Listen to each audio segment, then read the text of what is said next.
Berjumpa kembali dalam video saya kali ini tentang pengelolaan tajuk atau kanopi manajemen. Video saya kali ini untuk menjawab banyak pertanyaan dari teman-teman, khususnya kita petani mandiri yang ada di kampung-kampung. Pasokan karbohidrat untuk pertumbuhan vegetatif dan genetatif kelapa sawit ditentukan ukuran luas permukaan hijau daun yang dilambangkan dengan huruf L besar,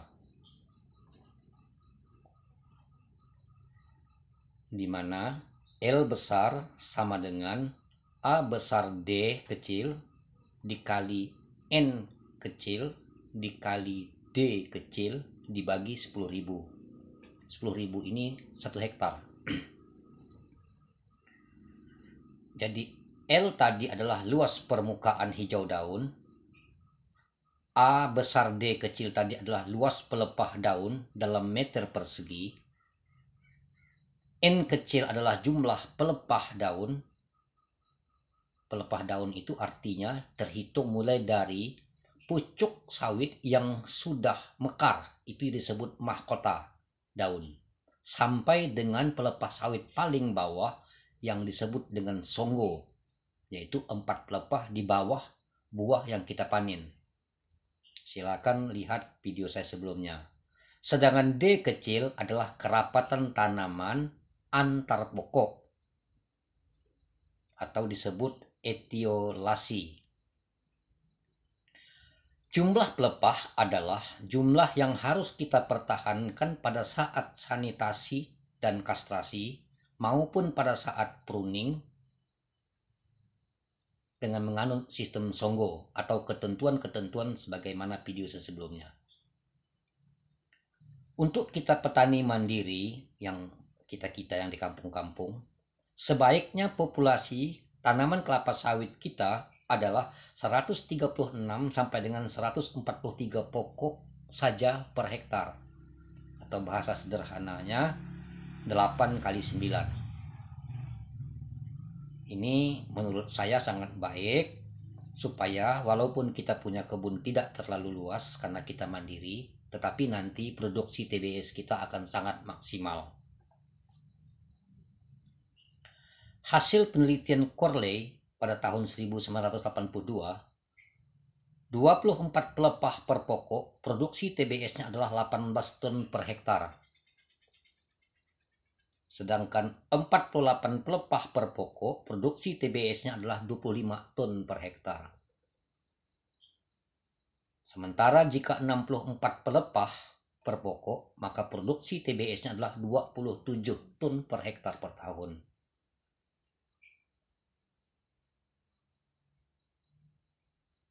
Oleh karena itu, kita petani mandiri sangat direkomendasikan ketika pruning yang membuang pelepah setahun sekali itu, serta pada saat kita memanen, hendaknya kita tetap mempertahankan atau menganut songgo 4 atau sekurang-kurangnya songgo 3, dan hindarilah membuang pelepah yang masih produktif. Misal ketika kita memanen, buah itu terjepit karena akibat tangkainya yang pendek. Kita sobek atau kita lukai dengan egrek atau dodos sedikit, kemudian baru kita panen, sehingga pelepahnya tetap dipertahankan dan songgonya tetap di bawah buah yang sudah dipanen, tetap 3 atau 4. Itu bahasa sederhananya.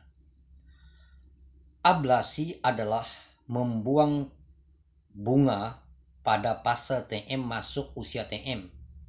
Lihat video saya sebelumnya, yang biasa orang menggunakan bambu yang di ujungnya dikasih cabang, lalu di bawah cabang itu dikasihnya lubang untuk dimasukkan ke bunga betina, lalu digoyang ini dipatahkan. Itu hanya dilakukan 1 kali ketika usia TBM 3 masuk TM, jadi bunga pertama atau buah pertama, sekaligus kastrasi dan membuang bunga betina tadi sambil membuang pelepah, sanitasi dan kastrasi.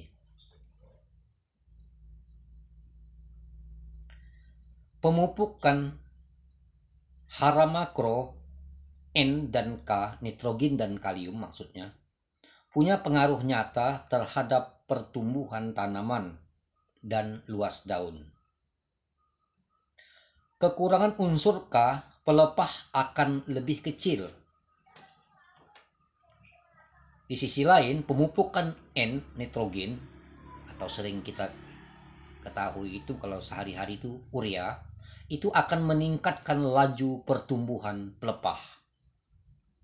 Nah, apabila kita berlebihan dalam mengaplikasikan pupuk pada satu pokok tertentu, kita akan menemui atau kandungan hara N di tempat itu pada pohon itu terlalu tinggi dibandingkan teman lain.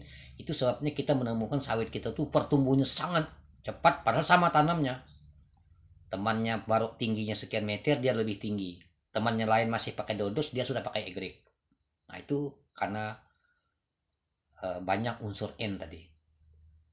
Overpruning mengakibatkan penurunan produksi karena berkurangnya areal fotosintesis dan pokok kelapa sawit mengalami stres. Overpruning artinya kita menunas setahun sekali tadi, ditambah pada saat memanen tubuh kita banyak membuang pelepah yang masih produktif, ya, sehingga jumlah pelepah yang bertahan tinggal sedikit, tidak maksimal. Dengan demikian helai-helai daun pada pelepah juga berkurang, mengakibatkan proses fotosintesis itu tidak maksimal dan sawitnya stres. Hal ini terlihat dengan meningkatnya bunga jantan dan turunnya tandan berat janjang rata-rata TBS kita. Oleh karenanya, pada saat tunas pasir, hanya membuang pelepah yang kering saja, yaitu satu lingkar dekat tanah, dipotong padas atau dengan kata lain rapat dengan pangkal, dan pelepah yang kering yang sudah kita tunas pasir tadi disusun atau dirumpuk pada jalur mati dengan baik. Nah, setelah kita potong pelepah yang kering tadi, maka akan terlihat dengan jelas kedudukan pelepah seperti video saya sebelumnya yang membentuk spiral.